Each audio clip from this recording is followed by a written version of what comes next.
আমারে আলেম বানানোর ক্ষেত্রে কত মানুষ আমার সহযোগিতা করেছে, কিতাব কিনা দিছে, কত সহযোগিতা করছে। জীবন কষ্টে কষ্টে কাটাইছি, অনেক কষ্ট করে লেখাপড়া করছি রে বাবা। এত কষ্ট ভাষা নাই বুঝাবার। যারা আমারে কিতাব কিনা দিছে তারা বুকে লাগায়, হাফিজ ভাই আল্লাহ আপনারে সম্মান দিছে, কিয়ামতের দিন আমগো ভুলিয়া যাবেন না। ও যুবক বাবা, বৃদ্ধ বাবা, আলেম হতে পারেন না, আলেমের মহাব্বত অন্তরে রাখিয়েন। গরিব কত ছাত্র জামা বানাইতে পারে না, বাবায় গরিব, পারলে একটা জামা বানায় দিয়ে একদিন আলেম হইয়া আপনার জন্য কলিজা করে দোয়া করবে। আপনি তো সারা রাত ঘুমান, মাদ্রাসার সন্তানগুলো আজানের 1 ঘন্টা আগে উঠে উঠে নামাজে দাঁড়ায়। অহংকার না বুঝাবার জন্য বলি, সোমবার দিন আমি রোজা রাখি, বৃহস্পতিবার রোজা রাখি। আমি কখনো মাদ্রাসায় ছাত্রদের বলি নাই রোজা রাখ। আমি একদিন সাহারি খায় ক্যামেরা দেখতেছি, দেখি ছোট ছোট হেফজোখানার বাচ্চাগুলো টুপি নাই, গেঞ্জি গায়ে, কি যেন ডয়ার থেকে বের করে খায়। আমি কি আর চুরি টুরি করেনি? হট করে আমার অন্তরে একটা ধাক্কা লাগছে, আরে আজকে আমি সাহারি খাইছি মাত্র, ওরা কি সাহারি খাইল? পারি না, লাভ দিয়া দৌড় দিয়া মাদ্রাসায় যাই, অন্ধকার যাই নাই। ঘুম থেকে উঠিয়া জোহরের নামাজে গিয়া হুজুরদের ডাকলাম, ছাত্ররা কি রোজা রাখে? খবর নিয়ে দেখলাম হ্যাঁ, ছোট ছোট বাচ্চা 20-30 জন রোজা রাখতেছে। সাহারি খাইছো নি? হুজুর টোস্ট খাইছি, টোস্ট। কারণ বোর্ডিং থেকে আমগো ভাত দেয় না, রাত্রে কে পাকায় দিবে। পরে আমি হুজুরদের বললাম, আমার ছাত্র যতদিন রোজা রাখবে, সাহারি আপনারা দিতে না পারলে কি করার, তবে ইফতারির খরচ আমার থেকে নিবেন, ওরা যেন কষ্ট না পায়। ওরা রাত্রে উঠা কান্না করে, রোজা রাখে, আমার আল্লাহর আরো খুশি হচ্ছে। অতএব বলি বাবা, আল্লাহর আদালতে তো দাঁড়াইতেই হবে। আলেম ওলামার মোহাব্বত নিয়েও যদি যাইতে পারেন, কপাল খুলে যাবে। দোয়া চাই আপনাদের কাছে, যেখানে যত দ্বীনি প্রতিষ্ঠান পাবেন, মাদ্রাসা পাবেন, যতটুকু পারেন সহযোগিতা করবেন, না পারলে চুপ থাকবেন, বিরোধিতা করবেন না, অনুরোধ। আর আমিও একটা দোয়া চাই, আমি তো থাকি ওই মাতুয়াইল মাও শিশু মেডিকেলের পাশে মাদ্রাসা, দোয়া চাই। বিশাল বোঝা মাথায় নিয়েছি, দেখছেন হয়তো অনেকে 20 কোটি টাকার জায়গা বায়না করেছে। অনেকে বলে হাফিজ ভাই সাহস করলেন কিভাবে? আমি বললাম, 2টা ভরসায় আমি সাহস করছি। এক আমার আল্লাহর রহমত, আর একটা ভরসা দেশের মানুষ, বিদেশে প্রবাসে আমার যারা আছে সবাই আমাকে মহব্বত করে, দান সদকা করবে, মহব্বত করবে। মাদ্রাসায় দিবে না তো কোথায় দিবে? নফস শয়তান আমাকেও ধোকা দেয়, জিন শয়তান আমাকেও ধোকা দেয়, বরং তোমার থেকে বেশি ধোকা আমাকে দেয়। এরপরেও টুপি ফালাই না, দাড়ি ফালাই না, নামাজ ছাড়ি নাই, হালাল ভাবে চলি, গালি দেওয়ার চেষ্টা করি না। ও আল্লাহর বান্দা, তুমি সব মিটায় মিটায় গুনাহ করেছো, আর কে দৌড়াইলা, মেয়েদের নিয়ে আড্ডা দিলা, সারা রাত মোবাইলে গুনাহ করলা, হাতের গুনাহ, জবানের গুনাহ, অন্তরের গুনাহ, চোখের গুনাহ, এত কিছু করার পর আমাদের শখ থাকলেও করি নাই, বেপরদায় চলি নাই। ওরে বাবা, নামাজ ছাড়তে পারি না কেন? আল্লাহর আদালতে কেমনে দাঁড়াইয়া হিসাব দিব রে বাবা, ওই ভয় চোখের পানি পড়তেছে আলেম ওলামার। ওরে বাবা, আমগো কথা বাদ দাও, 10 জন সাহাবা জান্নাতের টিকিট তো দুনিয়ায় পাইছেন, তোমরা সবাই জানো যুবক বাবারা। ওই 10 জনের মধ্যে প্রথম আবু বকর। ইতিহাস বলতে গেলে অনেক, ওই আবু বকরের ইতিহাস দেখো, কান্না কান্না কান্না। ওমরের ইতিহাস কান্না। ঈদের দিন সবাই বাড়ি বাড়ি ঘুরে আর আনন্দ করে। আরে ওমরে ফারুক দরজার ভিতরে তালা লাগায় দিছে, ভেতরে বয়ে কান্না করে। আবু হুরায়রা রাদিয়াল্লাহু আনহু জিজ্ঞাসা করেন, খলিফাতুল মুসলিমিন, আপনি তো আজকে ঈদের খবর রাখছেন, নামাজ পড়েছেন, কান্না করেন কেন?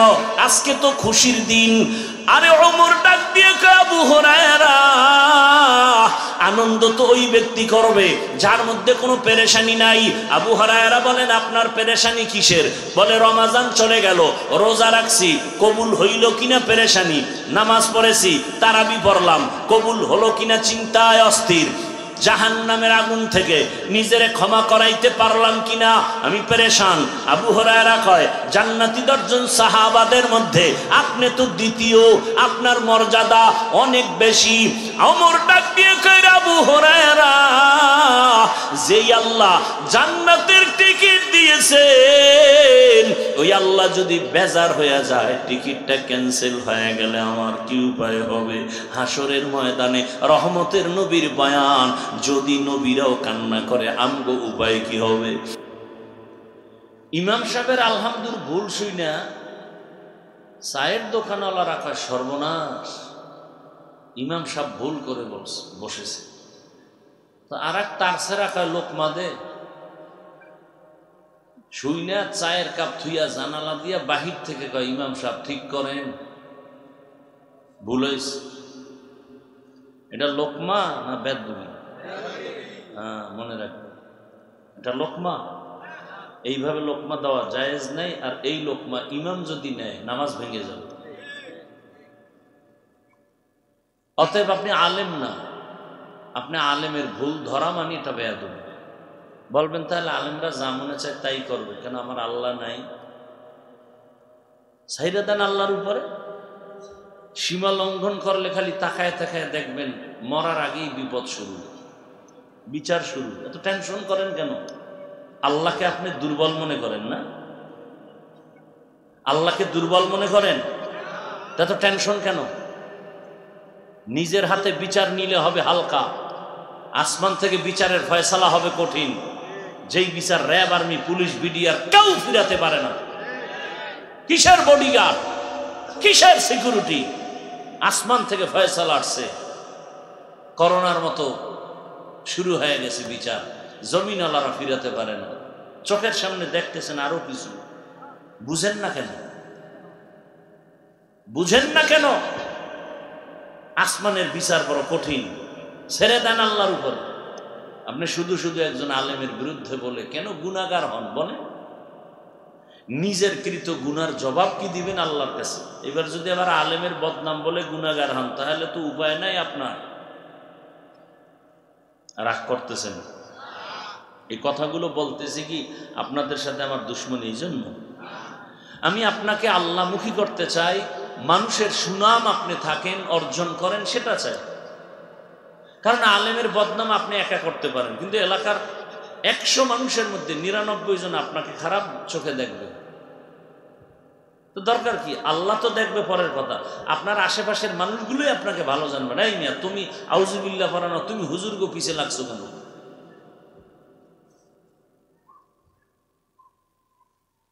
আল্লাহ হেদায়াতের দৌলত দান করেন। আল্লাহ, আমি যে আয়াত পড়ছি, রসুলের হাদিস পড়ছি, তর্জমা বলছিলাম? বলি নাই। তর্জমাটা বলি, তারপরে কিছু ব্যাখ্যা যদি আপনারা শুনতে চান তাহলে শুনবেন, না চাইলে দোয়া করে চলে যাব। আপনি শুনতে চান কিনা এটা তো আমি কাজের দ্বারা টের পাবো। আপনার সাফার জোরে বললে তো হবে না। আর শুনতে চাই বলে উঠে হাইটে গেছেন, তার মানে কয় ভাই আপনার দাওয়াত, কা আলহামদুলিল্লাহ, কয় আপনার বাড়ি, বলে নাউজুবিল্লাহ। হ্যাঁ, ভাই আপনার দাওয়াত, কা আলহামদুলিল্লাহ, আপনার বাড়ি, নাউজুবিল্লাহ। এই দাওয়াতের কোনো মানি আছে? وَأَمَّا مَنْ خَافَ مَقَامَ رَبِّهِ وَنَهَى النَّفْسَ عَنِ الْهَوَى فَإِنَّ الْجَنَّةَ هِيَ الْمَأْوَى। আল্লাহ বলেন, হাসরের মাঠে আমার আদালতে দাঁড়াইয়া হিসাব দেওয়ার ভয়ে যারা দুনিয়াতে গুনাহ থেকে নিজেকে বাঁচাবে, আমি কিন্তু ধমক দেব। কষ্ট করে আসছি, কথা বলার মতো কষ্টের কাজ পৃথিবীতে কিছু নাই। মনটা খারাপ করে দিয়েন না। আপনি বসার ব্যারাম যদি না থাকে, ঢুকছেন কেন মাঠের ভিতরে? এটা খেলনা মনে করেছেন? মনে চাইলে বসবেন, উঠে যাবেন, এটা বাহাদুরি মনে করেছেন?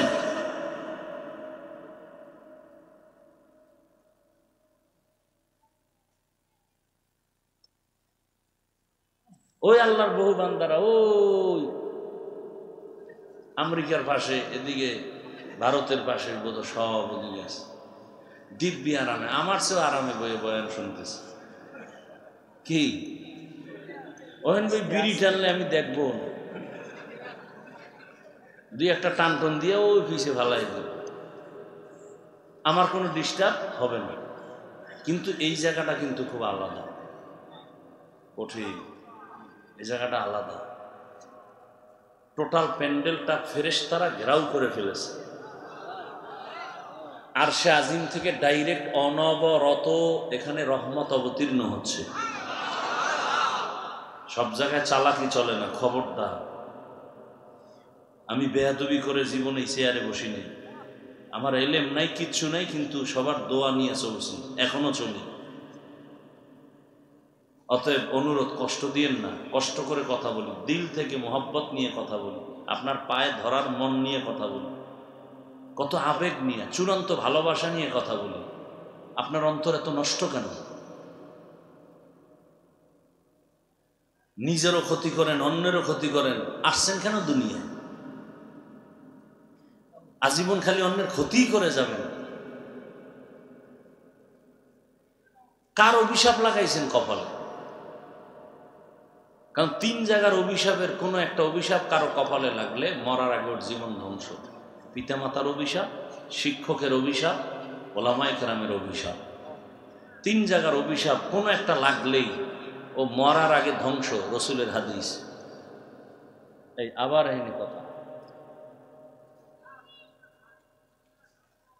আল্লাহ, এই বয়ানটা এখনো ঢুকতেই পারি না। খালি এটা বয়ান কর্ম, সেই অবস্থাটা তৈরি করতে আমার কত টাইম যাইতেছে আপনি চিন্তা করেন। আর আউল ফাউল বয়ান করতে পারি না তো। আমরা ওই বয়ান করতে পারি না, আমরা দিল খুলে মানুষকে আপন বানাবার জন্য, বুকে লাগাবার জন্য বয়ান করি। একটা মানুষ যদি দিনের পথে আসে, আমাদের জিন্দেগির কষ্ট সার্থক হয়ে যায়। একটু চিন্তা করা উচিত। যেই মানুষগুলো ঘাসের উপরে বসছে, মাটির উপরে বসছে, কে বড়, কে ছোট, কে আলেম, কে মূর্খ, কে ধনী, কে গরিব, কোনো ভেদাভেদ নাই, সব চুপচাপ বসে আছে। এতগুলো মানুষ এক জায়গায় জমা করলে কত প্রশাসন লাগে, কত নাস্তা দেওয়া লাগে, না হয় চেয়ারের বাড়ি। আর এখানে সব চুপ করে বসে আছেন। এটা আমার আল্লাহ কবুল না করলে হয় না, সম্ভব না। কোনো পুলিশ নাই, কোনো প্রশাসন নাই। আলেমও বসে আছে, গরিব বসে আছে, ধনী বসে আছে। কোনো ধনী বলে না, এই গরিব, ও তুই আমার পাশে বসলি কেন? বলছে? খানারও কোনো চিন্তা নেই, গরিব দিকেও তাকায় না। রাত্র সারা রাত বয়ান হোক, বসে থাকবো, সেই অন্তর নিয়ে বসছেন। এটা আমার মাওলা কবুল না করলে সম্ভব না। আল্লাহ হেদায়েত দান করুন। আল্লাহ বলেন, যে ব্যক্তি আমার আদালতে দাঁড়িয়ে হিসাব দিবে এই ভয়, দুনিয়াতে থেকেই নিজেকে গুনাহ থেকে বাঁচাবে, আমি আল্লাহ ওয়াদা করেছি তাকে বিনা হিসাবে জান্নাত দিব। আয়াতের তরজমা শেষ, এবার হাদিসটা পড়ি। নবী বলেন, ইত্তাকিল মাহারিম তাকুন আবাদান নাস। আল্লাহর নিষিদ্ধ জিনিস থেকে নিজেকে ফিরায় রাখো, আল্লাহ পাক তোমার মর্যাদা বাড়ায় দিবেন, উম্মতের কাছেও, আল্লাহর দরবারেও।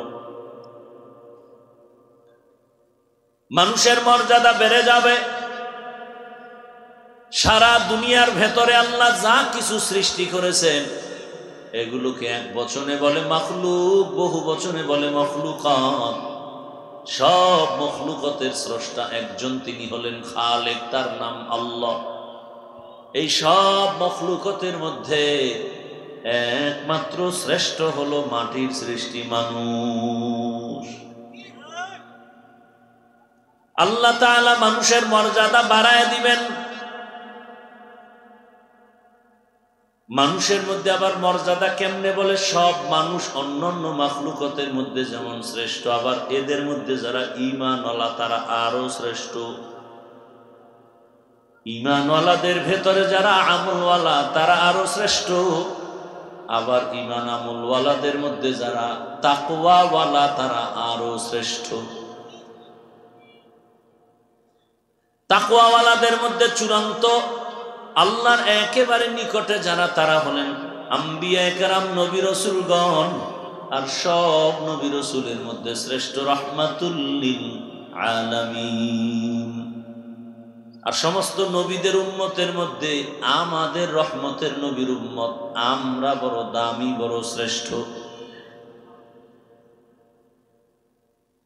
এবার আমাদের মধ্যে আবার ওইভাবে ভাগ, আমাদের ভেতরে যারা ঈমানওয়ালা, আমলওয়ালা, তাকওয়াওয়ালা তারা শ্রেষ্ঠ।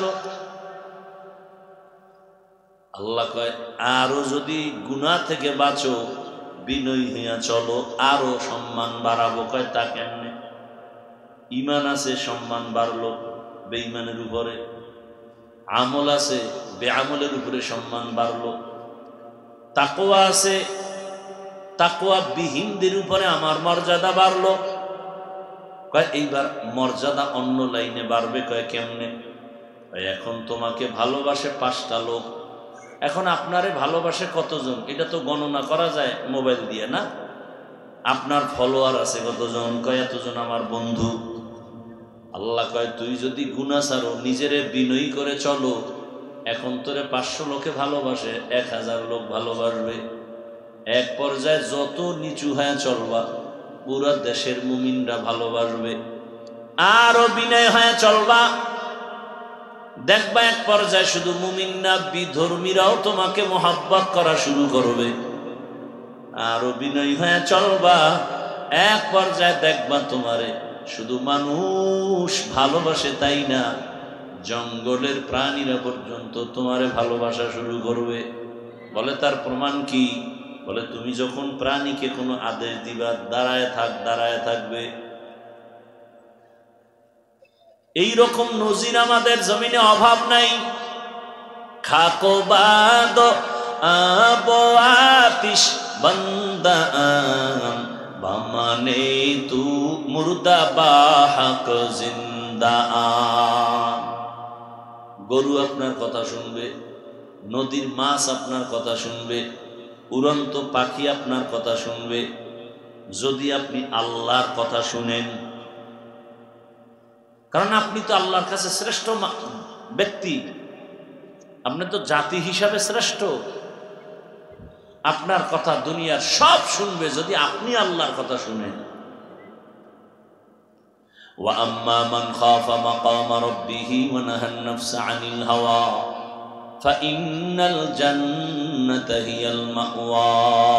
হর কে দারত খৌফে হকদার দিল মাদাম জন্নাতুল মাওয়া দেহত উরা মাকাম জুজবা হকচি জে মখাজ ইনসুজা ফজলে উ আমস্তে দর জুমলা জাহা।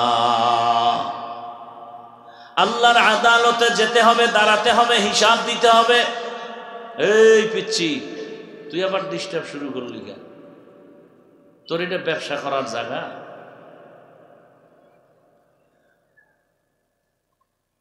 আল্লাহর আদালতে দাঁড়াতে হবে, হিসাব দিতে হবে। ভয় কেন? সেই আদালত হবে বড় ভয়ঙ্কর।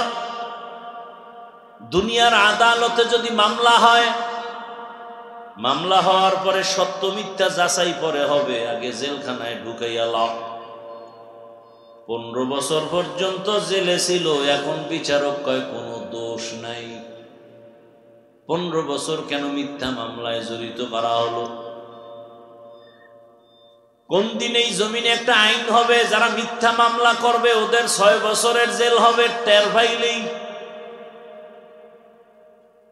এই মিথ্যা মামলাগুলো কোনোদিন গ্রহণযোগ্য হবে না। তদন্ত সাপেক্ষে যদি প্রমাণ হয় সে মিথ্যা মামলা করছে, 6 বছরের কারাদণ্ড।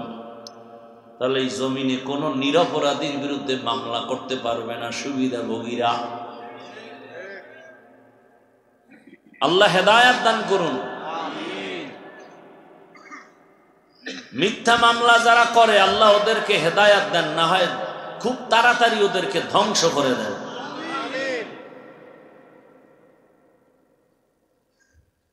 ভাইরা আমার, আল্লাহর আদালতে দাঁড়াইয়া ভয় কেন? বলে দুনিয়ার আদালতেই তো ভয়। বলে তোমার 1 মাস পরে হাজিরা, কোর্টে দাঁড়াতে হবে। দিন যত যায় পেরেশানি বাড়ে, খানাও তেমন খায় না, শুকায় শুকায় যায়। বিচারক যদি ডান বাম করে ফেলে, আমার জেলখানায় গেলে উপায় কি হবে? আমার মাওলার আদালত আরো কঠিন। দুনিয়ার আদালতে একটু লাইন আছে কি? বলে আগে ফয়সালা দিবে, কোনো ভিডাভিডি নেই। ফয়সালা দিয়ে বলবে রে রিমান্ডে নিয়ে যাও আর এক জায়গায়, এখানে নিরাপদ, এখানে কেউ তার আঘাত করবে না। জেলখানায় নিবে, রিমান্ডে নিবে, আয়না ঘরে নিবে, এইভাবে সেখানে নিয়ে অত্যাচার। কিন্তু আমার মাওলার আদালতটা কেমন? সিরিয়ার জমিন অথবা আরাফার ময়দান হবে আল্লাহর স্টেজ, বিচারালয়, আদালত, আর পুরা জমিনটা হবে কিয়ামতের মাঠ। ভালো করে বুঝেন। আল্লাহর কোরআনের কথা বলতেছি, আমগো কোরআন তো পুঁজি। আজও পর্যন্ত কোরআনের একটা ভুল কেউ বের করতে পারে নাই। এখন বের করে দেন, এখন দাড়ি কেটে ফেলবে। এখন দুনিয়ার সব কোরআন জ্বালায় দিবে। কারণ আল্লাহর কোরআনে ভুল মানি আল্লাহ ভুল, ইসলামও ভুল, জান্নাত ভুল, জাহান্নাম ভুল, আখিরাত ভুল, আর কোরআন ঠিক, সব ঠিক। তাহলে ১৫০০ বছর পর্যন্ত প্রমাণ কোরআন ঠিক। আজও পর্যন্ত একটা ভুল কেউ বের করতে পারে নাই। অতএব এই কোরআন ঠিক, কোরআনের ভেতরের সব বয়ানও ঠিক, কোনো সন্দেহ। আল্লাহ তো চ্যালেঞ্জ দিয়ে দিছেন, আজও পর্যন্ত আল্লাহর কোরআনের চ্যালেঞ্জ কেউ গ্রহণ করতে পারে নাই। বরং বহু পণ্ডিতেরা একটু উল্টা পাল্টা করতে গিয়ে শেষ পর্যন্ত কোরআনের কাছে মাথা নত করে কালেমা পড়েছে। ও আমার যুবক বাবাজিরা, পর্দার আড়ালের মা বোনেরা, বৃদ্ধ বাবাজি, আল্লাহর আদালত বড় ভয়ঙ্কর আদালত। কেমন?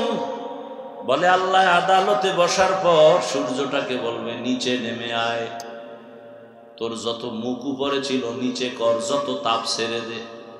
সূর্যের সব তাপ যখন ছেড়ে দিবে, এই পুরা মাটির জমিনটা তামা হয়ে যাবে গরমে। স্বর্ণ হবে না, রূপা হবে না, লোহা হবে না, হবে তামা। কেন তামার জমিন হবে?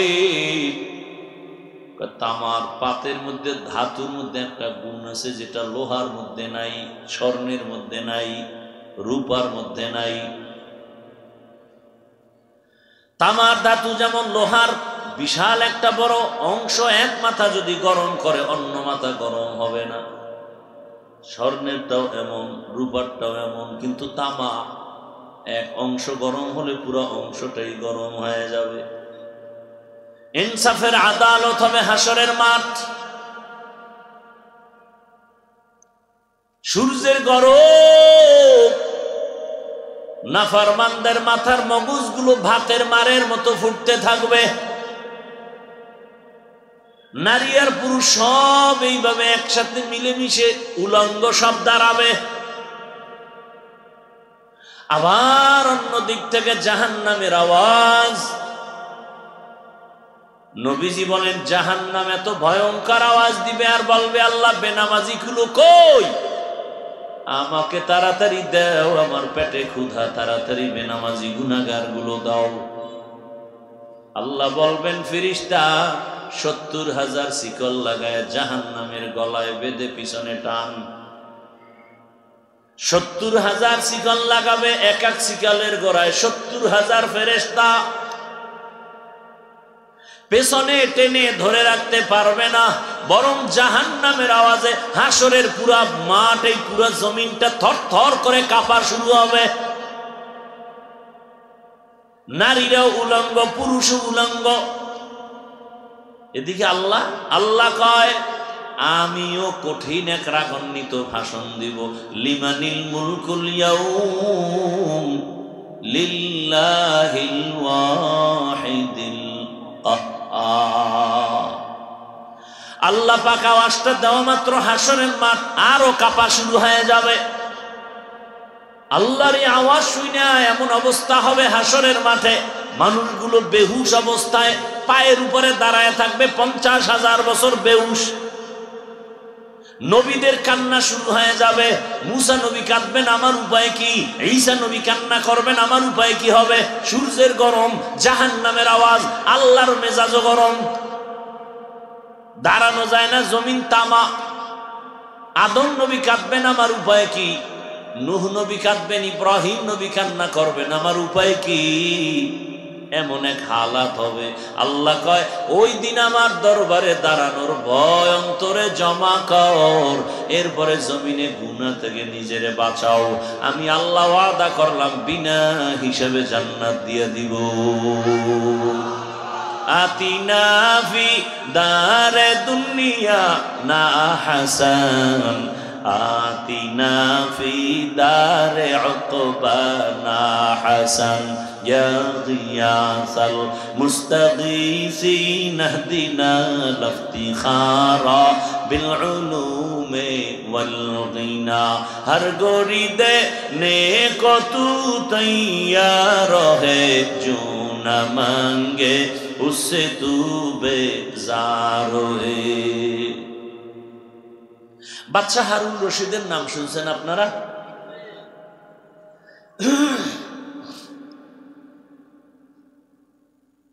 রাষ্ট্র চালায়, মসজিদও চালায়। এটা হলো সফল রাষ্ট্রনায়ক। অর্থাৎ যে হবেন রাষ্ট্রের ইমাম সে হবে মসজিদের ইমাম, যে হবে মসজিদের ইমাম সে হবে রাষ্ট্রের ইমাম। বাদশা হারুন রশিদের ঘটনা বা নাম কে না জানে? তার স্ত্রীর নাম কি বলেন তো? মাশাআল্লাহ, কি নাম আবার বলেন? জুবাইদা। জুবাইদা কত বড় আল্লাহওয়ালা! পর্দার আড়ালের আম্মা জানেরা ভালো করে শুনেন। মা হওয়া সহজ, তবে আদর্শ মা হওয়া বড় কঠিন। নারী হওয়া সহজ, রমণী হওয়া কঠিন। জুবাইদা খাতুন বাদশা হারুন রশিদের স্ত্রী। তার 100 কাজের লোক ছিল, সব নারী। কয়শো? ভালো করে মনে রাখেন, মা বোনেরাও ভালো করে শুনেন। বাদশা হারুন রশিদের স্ত্রী জুবাইদা, কাজের নারী কতজন তার ঘরে?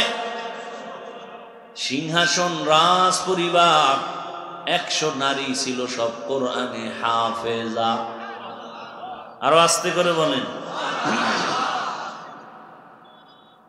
জুবাইদা খাতুন সিদ্ধান্ত নিলেন, আমার রাজবাড়িতে অল টাইম আমার মালিকের তেলাওয়াতের কোরআনের আওয়াজ বের হবে।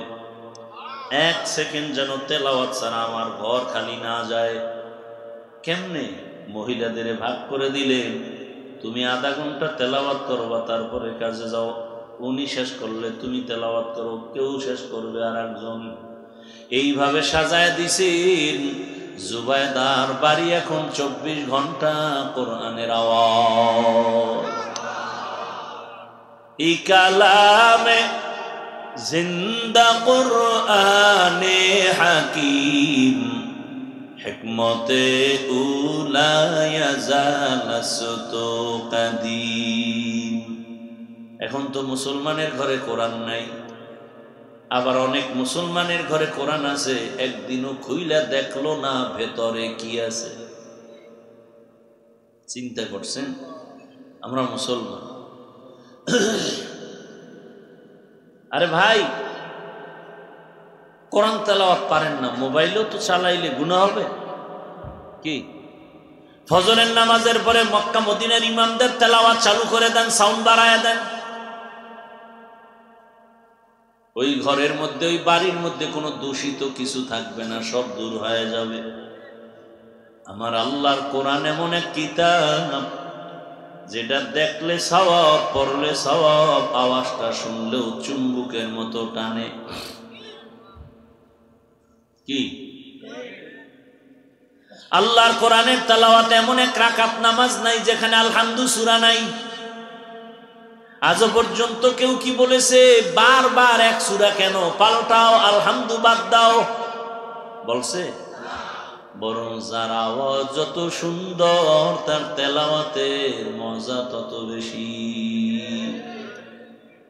আলহামদুলিল্লাহি রাব্বিল আলামিন আর রহমানির রহিম মালিকি ইয়াউমিদ্দিন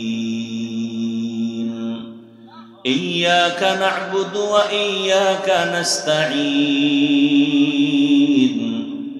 ইহদিনাস সিরাতাল মুস্তাকিম সিরাতাল লাযীনা আন'আমতা আলাইহিম গায়রিল মাগযুবি আলাইহিম ওয়ালাদ-দাল্লিন।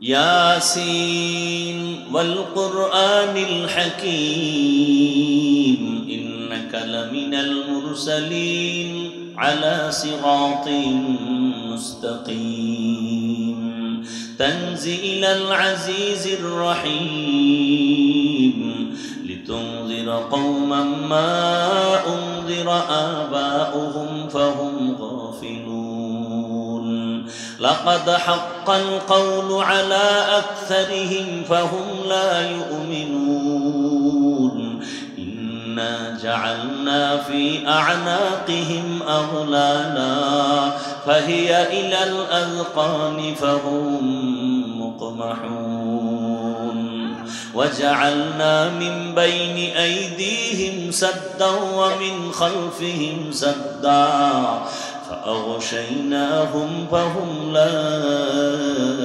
يبصرون। যত পড়ি ততই মজা, ততই মজা। কি মজা! সুবহানাল্লাহ। আবু জাহিল্লা সারাদিন নবীরে গালি দেয়, রাতে গিয়া রসুলের ঘরের কোনায় চুপচাপ চোরের মতো রসুলের তেলাওয়াত শুনে। ই কালামে জিন্দা কুরআনে হাকীম হিকমতে উলায়া জানাসতো কদিম বখা কুরআন কালামুল্লাহ বশনো কদিমাস্তি কদিমাস্তি নইনো। ও আমার যুবক বাবারা, তুমি কোরআন শিখতে পারো নাই, তবে আমার একটা দাবি তোমার কাছে, তুমি মোবাইল তো চালাবা, আমি কেন? বড়রাও এসে যদি তোমার পায়ে হাত রেখে বলে মোবাইল চালাস না, গুনাহ দেখিস না, মানবা না, তবে আমি তোমার গুনায় বাধা দিলাম না। তুমি জানো এটা গুনাহ, তারপরও করো, সেখানে আমার কি করার আছে? তবে আমার একটা দাবি, আকাম সাকাম কইরা যখন তোর শেষ ঘুমের টাইমটা হবে, তখন তুই একটু আল্লাহর কোরআনের তেলাওয়াত চালু কইরা বালিশের পাশে মোবাইলটা ফালায়া আওয়াজ দিয়া ঘুমা। ইনশাআল্লাহ আমি আশাবাদী, একদিন দুদিন এক সপ্তাহ যদি তেলাওয়াত শুনো, এক সময় দিল নরম হবে, চোখে পানি আসবে, তুই নিজেই তওবা করবি আর বলবি আর গানের আওয়াজ কানে দিব না। আল্লাহর কোরআন কত মজার তেলাওয়াত! এরে আম্মা জান, ফজরের নামাজের পরে সূরা ইয়াসিন তেলাওয়াত করবেন। সারা দিনের জন্য আল্লাহ আপনাকে ফেরেশতা দিয়ে পাহারা দিবে, ঘরের মধ্যে রহমত আসবে। যোহরের নামাজের পরে সূরাতুল ফাতাহ, কেউ বলেন সূরাতুর রহমান তেলাওয়াত করেন। আসরের নামাজের পরে সূরা নাবা তেলাওয়াত করবেন, মাগরিবের পরে সূরা ওয়াকিয়া তেলাওয়াত করবেন, এশার নামাজের পরে সূরা মুলক তেলাওয়াত করবেন। 5 ওয়াক্তে নামাজে 5টা সূরার তেলাওয়াত যদি করতে না পারেন, আমার মালিকের আদালতে কি নিয়ে দাঁড়াবেন? জুবায়দা খাতুনের 100 মহিলা হাফেজা, 24টা ঘন্টা তেলাওয়াতের আওয়াজ। আর আপনার ঘরে 24 ঘন্টা গানের আওয়াজ। কি তেলাওয়াতের আওয়াজ নাই? আমার আল্লাহর কোরআন যেখানে তেলাওয়াত হবে, ওই জায়গা রহমতের দ্বারা ভরপুর হয়ে যাবে। জুবায়দা খাতুন স্বপ্ন দেখতেছে বাইতুল্লাহর কিনারায় জুবায়দা দাঁড়ানো আছে। খুব খেয়াল করিয়েন, কিন্তু বাইতুল্লাহর পাশে জুবায়দা দাঁড়ানো, আর দেখতেছে সারা দুনিয়ার মানুষ এসে জুবায়দার সাথে জেনা করে। বুঝেননি কিছু না? ঘুমান আপনারা তো রাত্রে ঘুমান না, এখন ঘুমান কেন?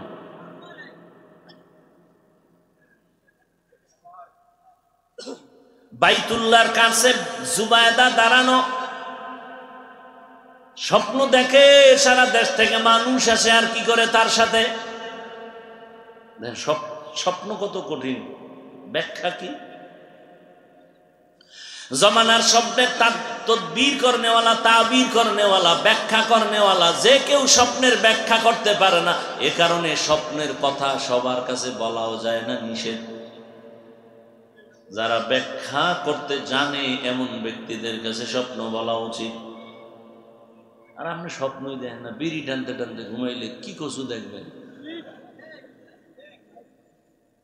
আল্লাহ হেদায়েত দান করুন।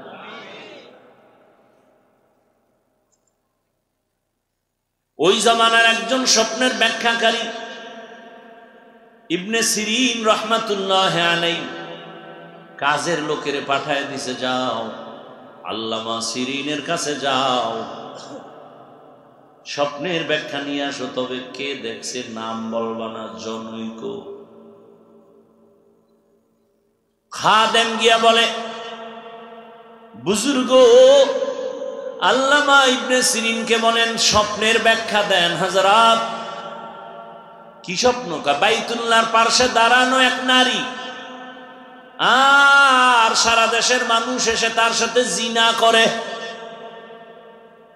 আল্লামা ইবনে সিরিন বলেন স্বপ্ন দেখছে কে? নাম কয় নাম বলা যাবে না, কয় ভাগ ব্যাখ্যা দেওয়াও যাবে না। কারণ স্বপ্ন কে দেখছে তার চরিত্র দেখা ব্যাখ্যা হবে।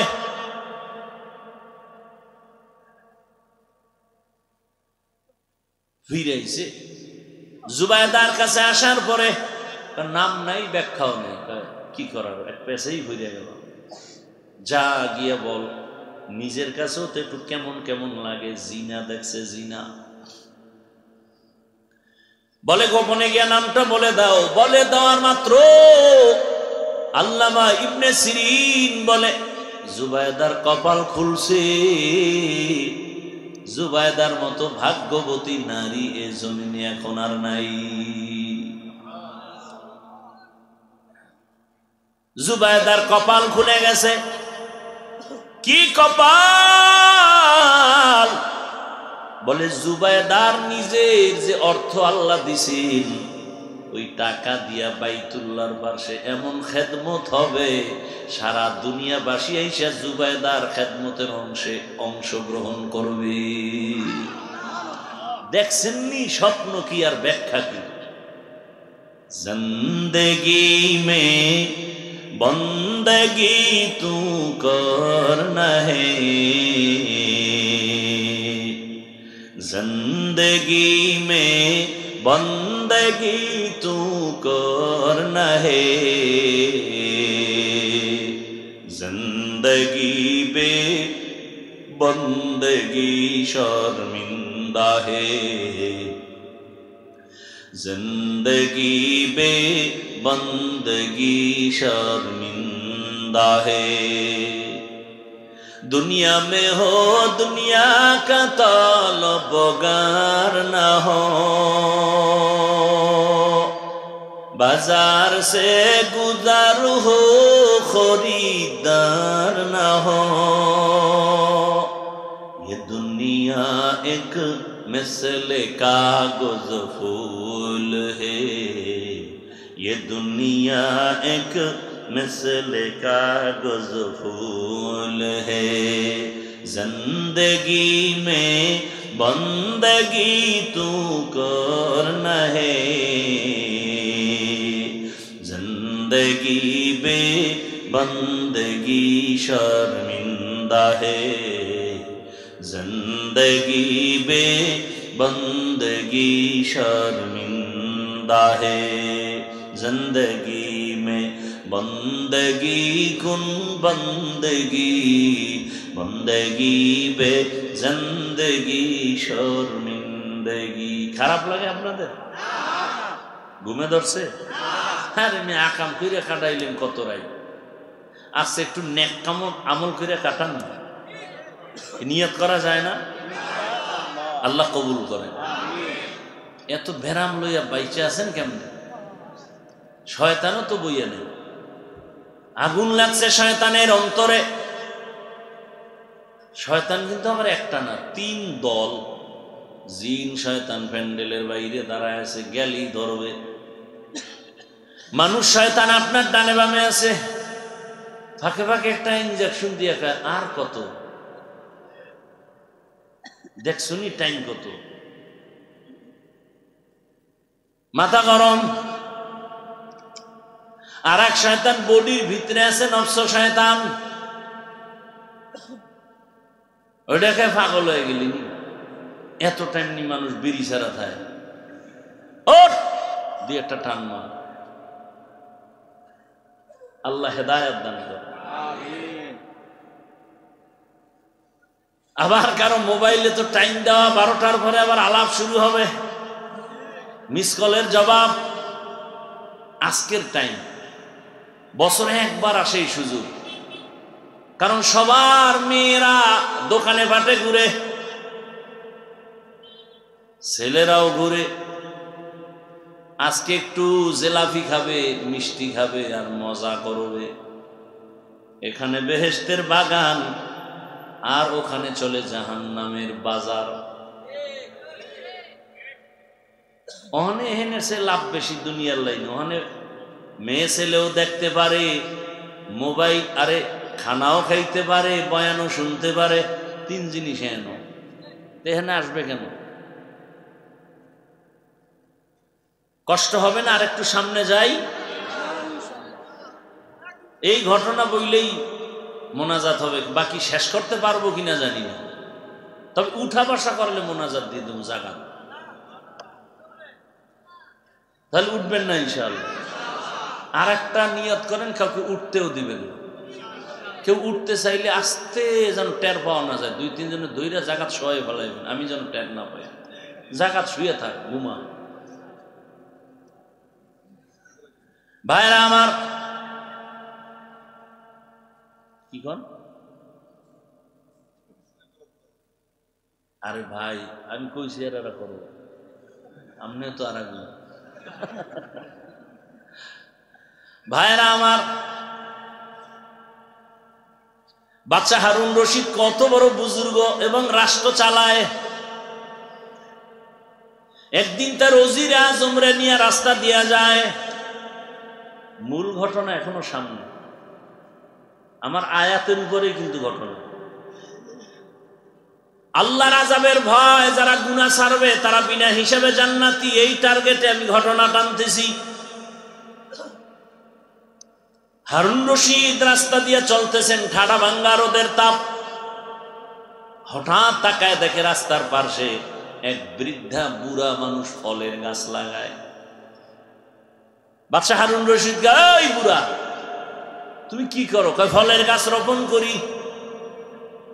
তোমার বয়স কত? কয় মরণের সময় কাছাকাছি।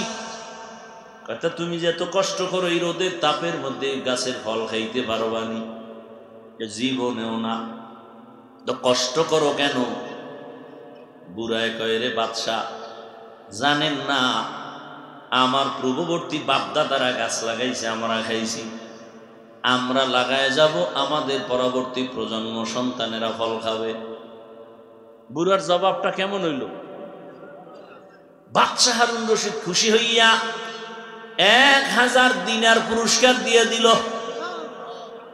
বুড়া তো যেইতেই বুড়া না, বুড়ায় কয়, মাশাআল্লাহ, মানুষ গাছ লাগাইয়া 1 বছর পরে ফল খায়, আমি নগদ পাইছি। এইটা কেমন হইল? বাদশাহ খুশি হয়ে আরো 1000 দিয়েছে। বুড়ায় কয়, মানুষ বছরে ফল পায় একবার, আর নগদ পাইলাম 2 বার। উজিরে কয়, বাদশাহ দৌড় এনতে ভাগেন। এই বুড়ার যে বুদ্ধি, ফকির বানায় ছাড়বে এনে বই। তাড়াতাড়ি এখান থেকে বের হন। যুবক, মুরব্বী মানো না? না, তোর শিক্ষার যোগ্যতা সব বঙ্গোপসাগরে ফেলে দে। মুরব্বীদের অভিজ্ঞতার সামনে যোগ্যতার কোনো দাম নাই। শিক্ষাগত যোগ্যতার থেকে কোটি গুণ পাওয়ারফুল অভিজ্ঞতা। তুমি ইঞ্জিনিয়ার, কিন্তু ড্রাইভার গাড়ি নষ্ট হয়ে গেছে, তুমি কিছুই পারো না। কিন্তু ইঞ্জিনিয়ার পাশ কইরাও তুমি বুঝো না ইঞ্জিনের অবস্থা কি। কিন্তু দস্তখত দিলে কলম ভাঙে, এই মূর্খ ইঞ্জিন ধরলেই 5 মিনিটে ঠিক হয়ে যাবে। এটা যোগ্যতা না, এটার নাম হলো অভিজ্ঞতা। এটার নাম কি? অভিজ্ঞতা। মুরব্বী মাইনো কাজে লাগবে। মুরব্বী মানলে দুনিয়াও লাভ, আখেরাতেও লাভ।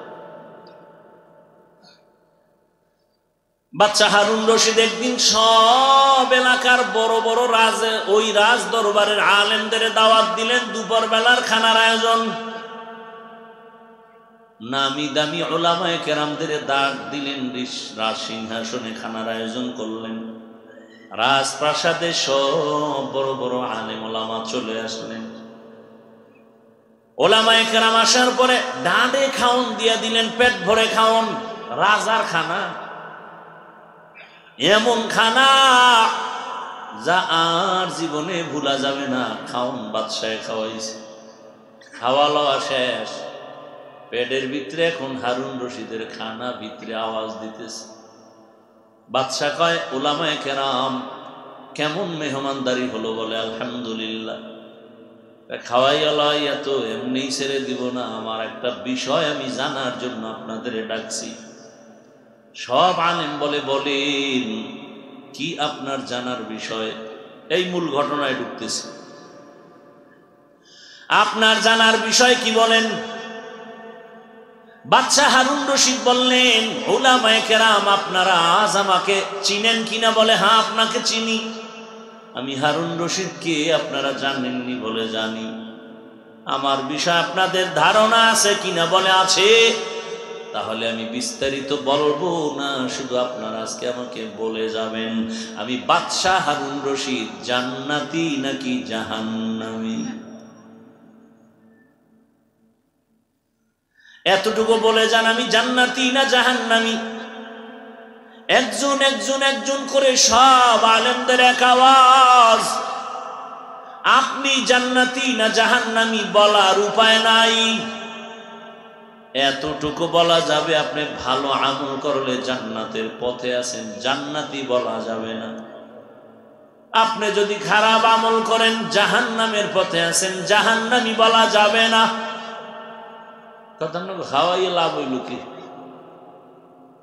খাওয়াই লয়ে যদি সরকার আপনাকে দাওয়াত দেয় আর খাইয়ে লয়ে যদি বলতে না পারেন যে আপনি জান্নাতি, এই খাওয়ানে লাভ কি? সব আলেমের এক আওয়াজ সম্ভব না। বাদশাহ হারুন রশিদ মন বেজার করে চুপচাপ বসে আছে। ঠিক আছে, তো জান, বলতে না পারলে কি করার? আমার খাওন যে ভিতরে ঢুকাইছেন এটা ফেরত তো নেওয়া যাবে না, চলে যান। সব ওলামায়ে কেরাম যখন চলে যাবেন ঠিক এই টাইমে ওলামায়ে কেরামের মজলিস থেকে একজন পেছন থেকে একটা 9 বছরের বালক দাঁড়ায় গেল, ডাক দিয়ে কয়, বাদশা যাহাবো না, বেয়াদবি ক্ষমা করবেন, যদি অনুমতি দেন আপনার প্রশ্নের জবাব আমি দিব।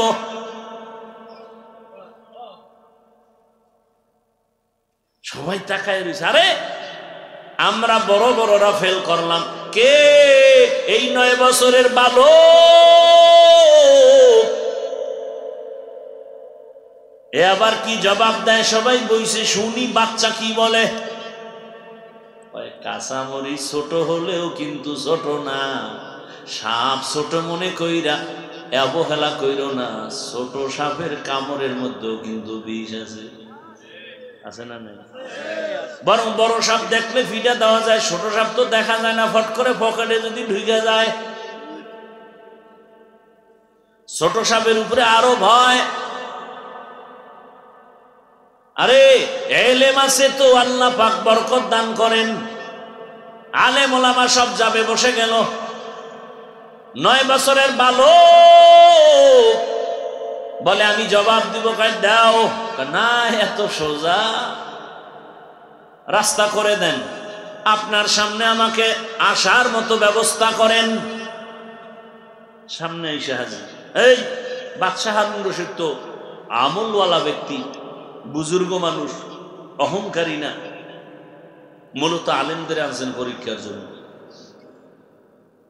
কয়েল জ্বলে না, আরে জ্বালা, নিবেদন তাড়াতাড়ি, নাইলে কোনো চোরাই বিড়ি টানে, এত জ্বালা।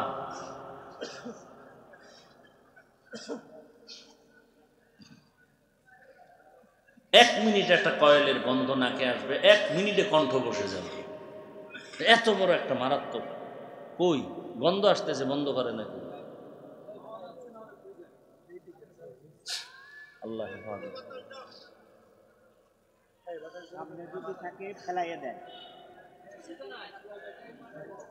ভাইরা আমার,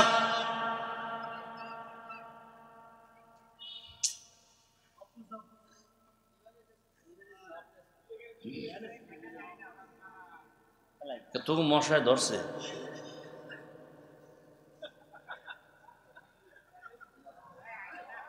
ভাইরা আমার, বাদশা হারুন রশিদ 9 বছরের বালককে সামনে নিয়ে আসলেন। 9 বছরের বালক বলে, বাদশা প্রশ্নটা আবার করেন। বাদশা হারুন রশিদ আবার প্রশ্ন করল, এই বালক বল, আমি জান্নাতি নাকি জাহান্নামী? বাচ্চা আগুন আগুন। প্রশ্ন করছে কে? আমি। জবাব দেবে কে? তুমি। বেয়াদবি মাফ করবেন, সাময়িক সময়ের জন্য বলেন, প্রশ্নকারীর মর্যাদা বেশি না, উত্তর দেনেওয়ালার। উত্তর যে দিবে সে তো একটু হলেও মর্যাদাবান। 9 বছরের বালক বলে, বাদশা জাহাপনা বেয়াদবি ক্ষমা করবেন, আপনি আমি জবাব দেওয়া পর্যন্ত আমাকে চেয়ারে বসায় দেন, আপনি নিচে বসেন। বাদশা হারুন রশিদ বুজুর্গ মানুষ, বাচ্চার কথাটা তিনি অন্তরে নিয়া হুকুম দিলেন, তাড়াতাড়ি নিচে বসার ব্যবস্থা করো, আমি নিচে নামি, ওই বালকের চেয়ারে বসায় দাও, সিংহাসনে বসায় দাও। ও আমার যুবক বাবারা, ভালো করে শুনো, তোমার মেধার মধ্যে আল্লাহ এই পরিমাণ এত পরিমাণ আল্লাহ পাক জ্ঞান দান করেছেন, তুমি এক যুবকের মেধা দিয়ে গোটা দুনিয়া কন্ট্রোল করতে পারো, কিন্তু গুনাহ করার কারণে তোমার মেধা দিন দিন নষ্ট হয়ে যাচ্ছে। আকাশেতে লক্ষ তারা, এক চাঁদের আলো।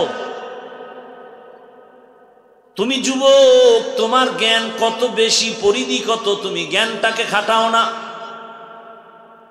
কবি নজরুলের গুণগান গাও, চিনো না সে কে, তোমার মতোই তো সন্তান। আজকে যাদের বই পড়া তুমি আজকে শিক্ষিত হয়েছ, তাদের চিনো না, তারাও তো তোমাদের মতোই ছিল, কিন্তু তোমাদের মতো সময় অপচয় নষ্ট করে নাই, যে কারণে তাদের মেহনতের লেখা বই সব ছাত্র ছাত্রীদের কাছে প্রিয় হয়ে গেছে। তারা তো মইরে গেছে, কিন্তু মইরাও সবার অন্তরে অমর হয়ে আছে, তার লেখা বই বড়। তুমি মইরে গেলে কি স্মরণ করবে সবাই? মায় বলবে আলহামদুলিল্লাহ একটা বালা গেছি গা, কারণ এই ভোলার জ্বালায় যে কি কান্দা কানছি, কেমন অভিশপ্ত কপাল। তুই মরে গেলে তোর মা খুশি, বাপ খুশি, এমন অভিশপ্ত কপাল নিয়ে জন্ম নিয়েছ। তুমি মরে গেলে এলাকার আলেম খুশি, তোমার কপাল এত বিনষ্ট, কারোর সাথে ভালো আচরণ আদিয়া দিতে পারো না, মায়ের সাথে খারাপ, বাবার সাথে খারাপ, শিক্ষকের সাথে খারাপ, শেষ পর্যন্ত গাড়ির তলে বইলা পাও দুইটা নাই, এরপরে খোদার গজব কিডনি শেষ, পস্তে পস্তে বিছানায় শেষ হয়ে যায়, সুখে মরে না। এজন্য সারা দেশে বলি যুবক, ডাক্তার হও, ইঞ্জিনিয়ার হও, প্রফেসর হও, বেয়াদব হও না। এসপি হও, ডিসি হও, ওসি হও, চেয়ারম্যান হও, এমপি হও, বেয়াদব হও না। মা বাবার সাথে বেয়াদবি করা যাবে না, শিক্ষকের সাথে করা যাবে না, উলামায়ে কেরামের সাথে করা যাবে না। করলেই আর তারা অভিশাপ দিলেই মরার আগে ধ্বংস শুরু, কোনো সন্দেহ নেই। রাস্তাঘাটে চলি, কত পাগল দেখি উলঙ্গ, ইংলিশে কথা বলে। চিন্তা করলাম রাস্তার পাগল যুবক আবার ইংলিশ কেন বলে? হিসাব করে বের করলাম রাস্তার পাগল আসলে ইংলিশ শিখে নাই, বরং ইংরেজি পড়া অবস্থায় বেয়াদবি করে পাগল হয়ে গেছে। পাগল হইতে কি লাগবে? একটা তার ডিস্টার্ব হলেই তো শেষ। ও আমার যুবক বাবারা,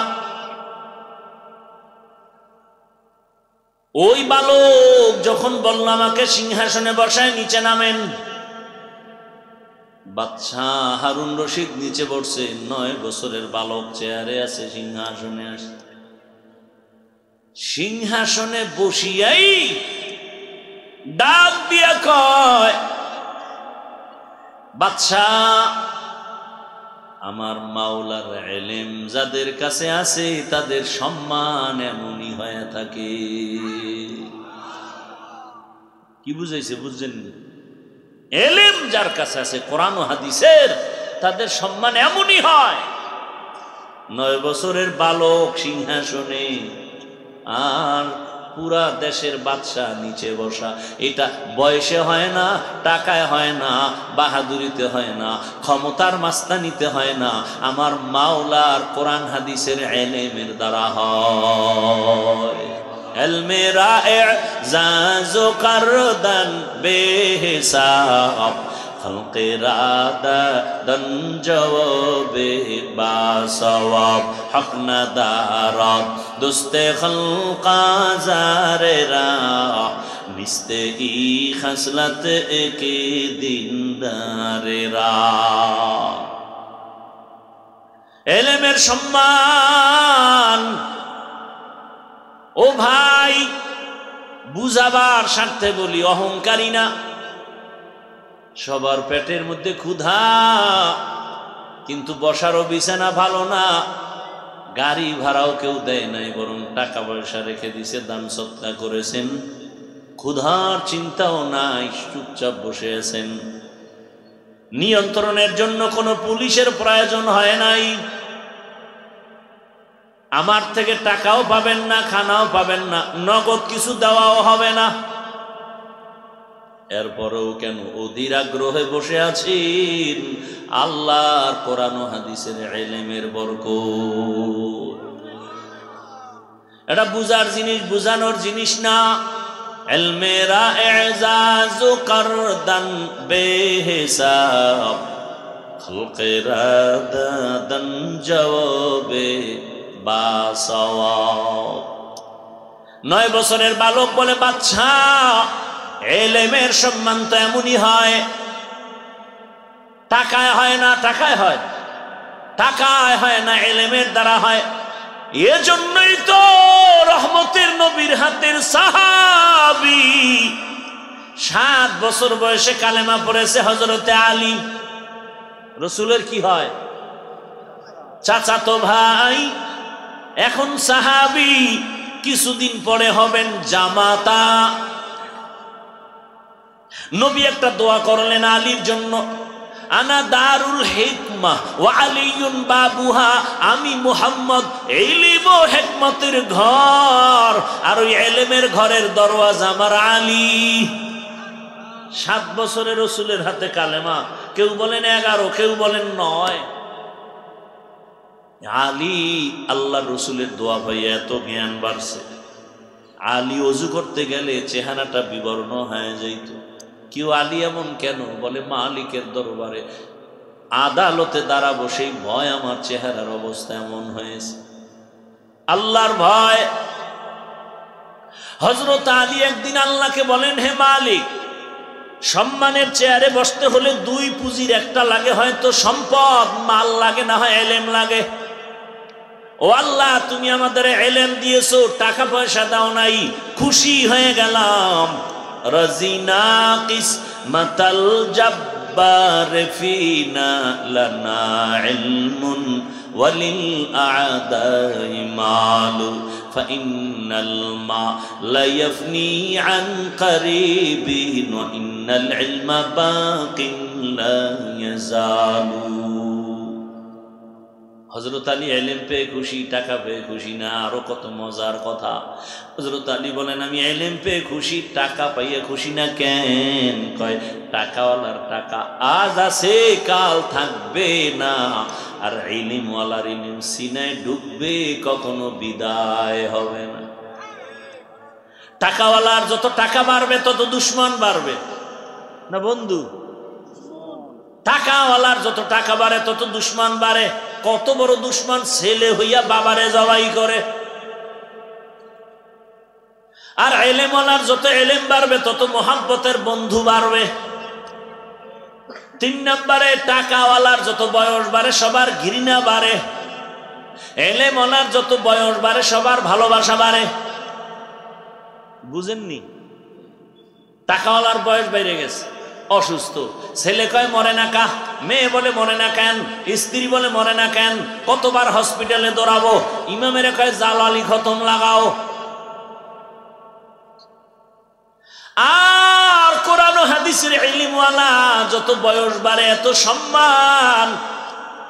অন্যান্য আলেমরাও পর্যন্ত দাঁড়ায় থাকে তার জুতা টানার জন্য, ঠিক নেই? হাটাজারি হযরতের পেছনে কত দৌড়াচ্ছে ওলামায়ে কেরাম। এটা টাকায় হয় না, ক্ষমতার চেয়ারে হয় না, ইলমের বরকত। কোটি টাকার মালিক দেখো অভাব হয় না দূর, গরিবে ঘুমায় আরাম করে মনটা বাহাদুর। ফেরাউনের লাশটা দেখো মিশর জাদু ঘরে, খায় না মাটি পোকা মাছি সবাই ঘৃণা করে।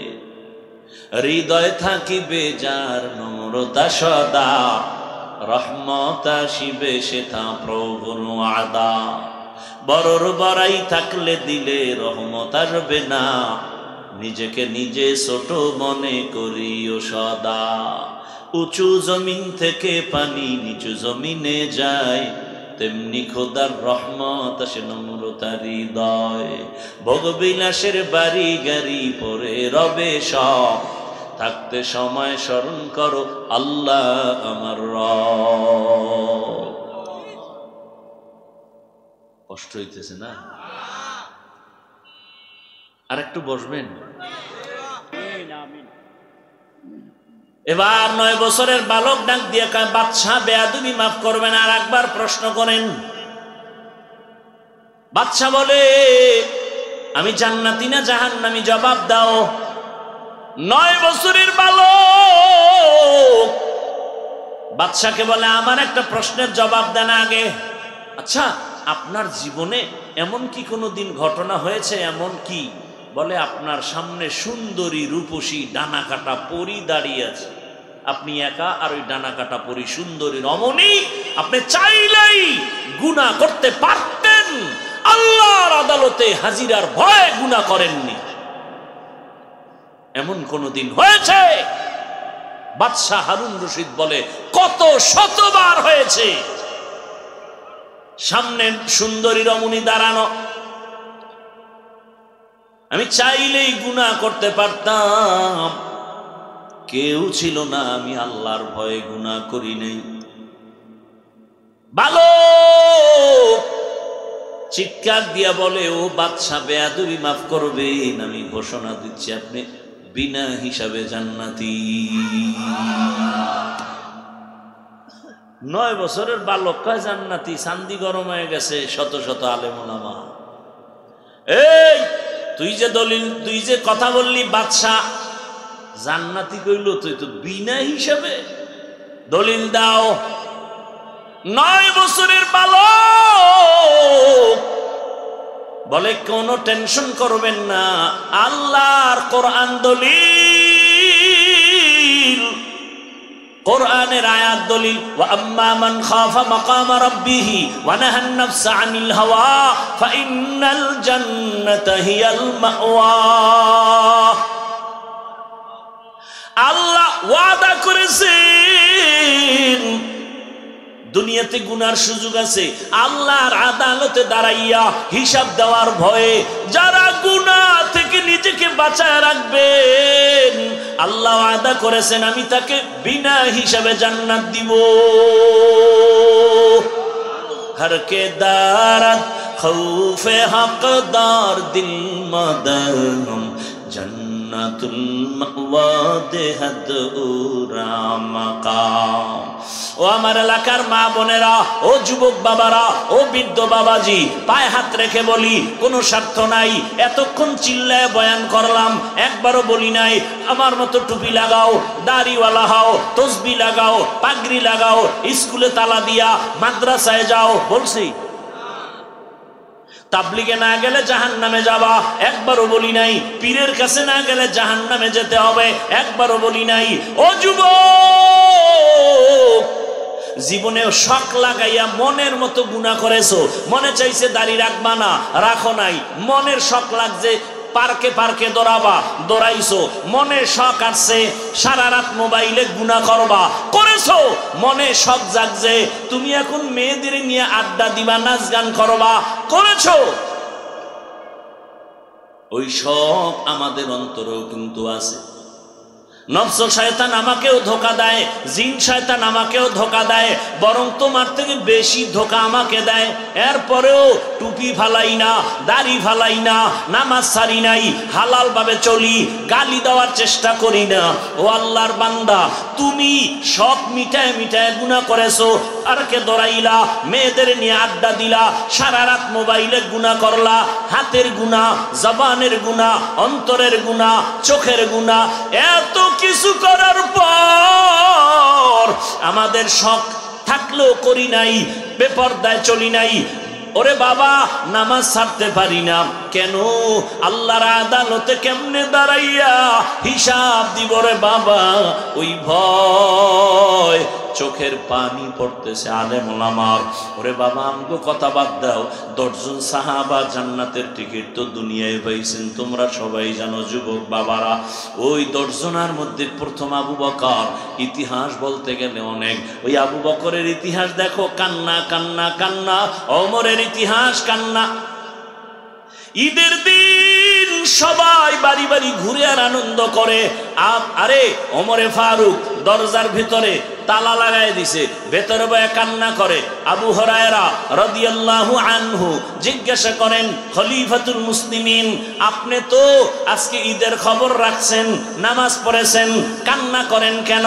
আজকে তো খুশির দিন। আরে ওমর ডাক দিয়ে কয়, আবু হুরায়রা, আনন্দ তো ওই ব্যক্তি করবে যার মধ্যে কোনো পেরেশানি নাই। আবু হুরায়রা বলেন, আপনার পেরেশানি কিসের? বলে, রমাজান চলে গেল, রোজা রাখছি, কবুল হইল কিনা পেরেশানি, নামাজ পড়েছি, তারাবি পড়লাম, কবুল হলো কিনা চিন্তায় অস্থির, জাহান্নামের আগুন থেকে নিজেরে ক্ষমা করাইতে পারলাম কিনা আমি পেরেশান। আবু হুরায়রা কয়, জান্নাতি 10 জন সাহাবাদের মধ্যে আপনি তো দ্বিতীয়, আপনার মর্যাদা অনেক বেশি। ওমর ডাক দিয়ে কয়, আবু হুরায়রা, যেই আল্লাহ জান্নাতের টিকিট দিয়েছেন ওই আল্লাহ যদি বেজার হয়ে যায়, টিকিটটা ক্যান্সেল হয়ে গেলে আমার কি উপায় হবে? হাসরের ময়দানে রহমতের নবীর বয়ান, যদি নবীরাও কান্না করে আমগো উপায় কি হবে?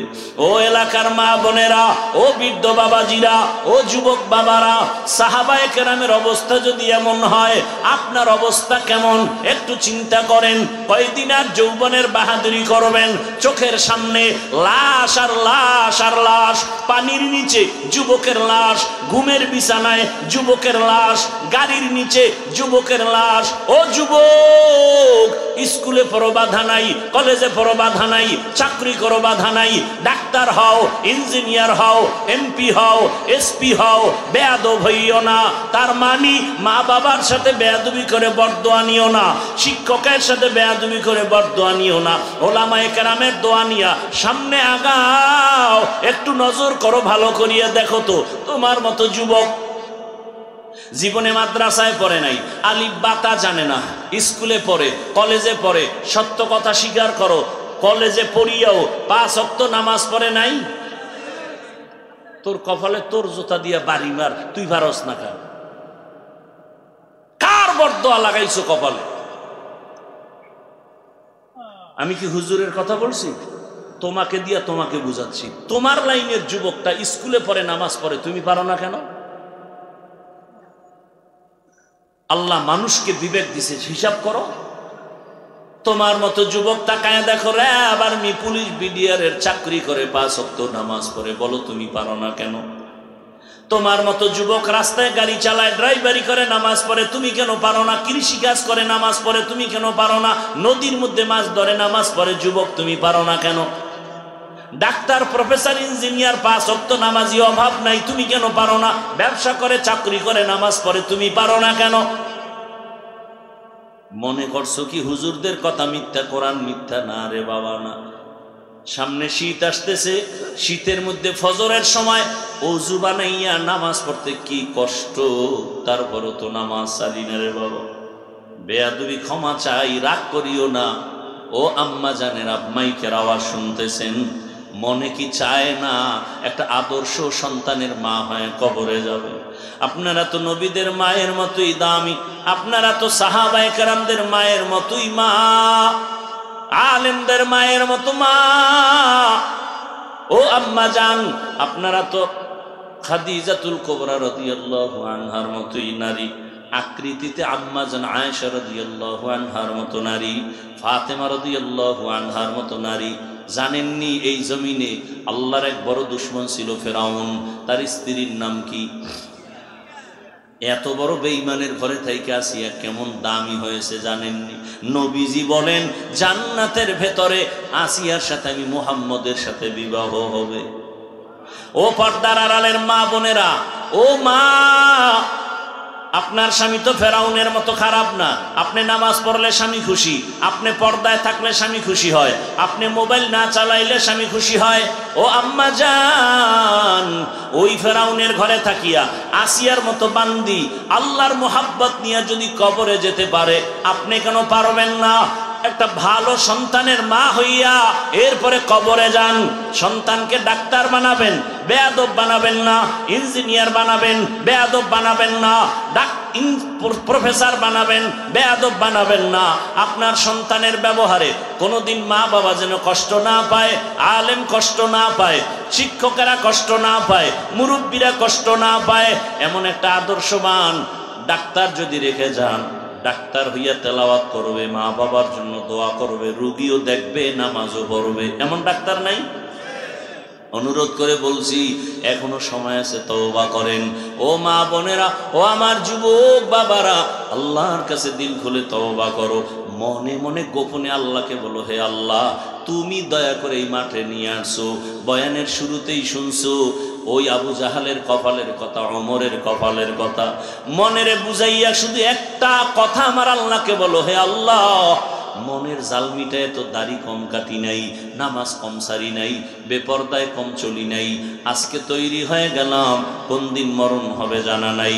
আজকে তওবার নিয়ত করে ফেললাম, আর নামাজ ছাড়বো না, দাড়ি কাটবো না, বেপরদায় চলবো না। মা বাবার দোয়া নিয়া, শিক্ষকের দোয়া নিয়া, ওলামায়ে কেরামের দোয়া নিয়া, নবীর আদর্শ মেনে জীবনটাকে চালাবো। তওবা করার মতো যদি কারো অন্তর তৈরি হয়, মুনাফিকি না থাকে, খাঁটি তওবার নিয়ত যাদের আছে, দুটো হাত আমার আল্লাহকে দেখাইয়া দাও। আয় আল্লাহ, আমাদের হাতগুলো কবুল করে নেন, তওবা কবুল করে নেন। আয় আল্লাহ, তওবার উপরে মজবুত হইয়া চলার তৌফিক দান করেন, আমিন। কষ্ট হইতেছে কি যুবক বাবারা? এখন কি মোনাজাত দিয়া যাবা না আগেই যাবা? মোনাজাতের দরকার নেই কি? মোনাজাতের দরকার নেই? আচ্ছা, যাদের গুনাহ নাই তারা চলে যান, এখন দোয়া টোয়া লাগবে না। আর যাদের গুনাহ আছে তাদের জন্য একটু অনুরোধ, বসেন, দোয়া করে যাই ইনশাআল্লাহ। আলেম হইতে পারেন নাই, আর আমি আলেম হইতে আপনাকে বাধ্য করছি, কিন্তু মোহাব্বত করবেন, করবেন তো? আলেম যেখানে তৈরি হয় ওই ফ্যাক্টরির নাম কি বলেন? ওই মাদ্রাসাকে মোহাব্বত করবেন, 5 ওয়াক্ত নামাজ পড়বেন, আলেমের খেদমত করবেন। আমি হাফিজুর রহমান আপনাদের এলাকায় বয়ান করতে আসছি। কত আম্মাজান জানি বলে, এই সন্তান কোন মায়ের ছেলে, বলে না? আমার ওস্তাদরা গর্ব করে, গেলেই বুকের সাথে লাগায়া দেয়। শুধু তাই, আমারে আলেম বানানোর ক্ষেত্রে কত মানুষ আমার সহযোগিতা করেছে, কিতাব কিনা দিছে, কত সহযোগিতা করছে। জীবন কষ্টে কষ্টে কাটাইছি, অনেক কষ্ট করে লেখাপড়া করছি রে বাবা। এত কষ্ট ভাষা নাই বুঝাবার।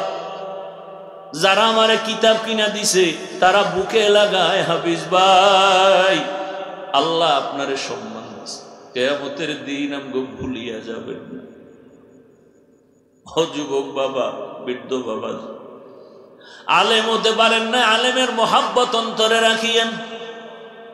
গরিব কত ছাত্র জামা বানাইতে পারে না, বাবায় গরিব, পারলে একটা জামা বানায় দিয়ে একদিন আলেম হইয়া আপনার জন্য কলিজা ভরে দোয়া করুন। আপনি তো সারা রাত ঘুমান, মাদ্রাসার সন্তানগুলো আজানের 1 ঘন্টা আগে উঠে উঠে নামাজে দাঁড়। অহংকার না বুঝাবার জন্য বলি, সোমবার দিন আমি রোজা রাখি, বৃহস্পতিবার রোজা রাখি।